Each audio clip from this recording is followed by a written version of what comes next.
Ford government's new cabinet is the largest in Ontario's history, with 36 ministers now at the table. While the Premier calls it a team committed to rebuilding the economy, critics are accusing him of giving more of his MPPs a paycheck while everyday Ontarians struggle.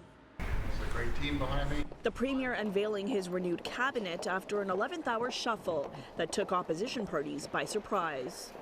They want to take their bloated cabinet and the big fat paychecks that they just gave to a whole bunch of new ministers, and they're going to send them all over the province to sell a message and try to buy some more votes. This is the cabinet that will go to the streets for whatever election is, and it may be sooner rather than later. John Wright is the executive vice president of Maru Public Opinion and speculates the shakeup is yet another signal that the government is preparing to call an early election. Maybe in the spring.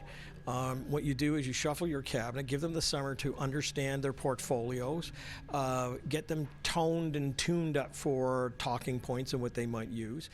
Those talking points already in action, with Stephen Lecce attacking the Liberals in the first 30 minutes in his new role as Minister of Energy and Electrification. The Liberal carbon tax is setting back industry, it's hurting jobs, and most importantly, it's hurting the working people of Ontario. Lecce leaving the education portfolio may be the most significant change in the shuffle, and it is welcome news to the union representing elementary teachers. Hopefully this is a fresh start for education with our new minister, Todd Smith, but I do understand he's got some experience with the education sector within the family, so maybe some of those conversations have brushed off. It may be a relief, too, for Lecce himself. I'd actually say congratulations. You're now out of the hot fire and you're into a cooler place. I mean, when was the last time people in Ontario could name the Minister of Energy? Not recently. So I think it was a reward in a way.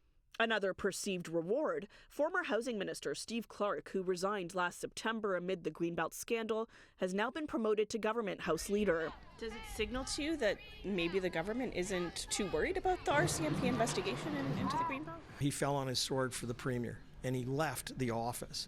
I think he's been rewarded for being a good citizen of the cabinet, and he has stayed out of trouble, and plus the Premier is very loyal. Ontario also has a new long-term care minister. Natalia Kusindova-Bashta is also a registered nurse and is replacing Stan Cho, who is now the Minister of Tourism. Queen's Park is now on summer break.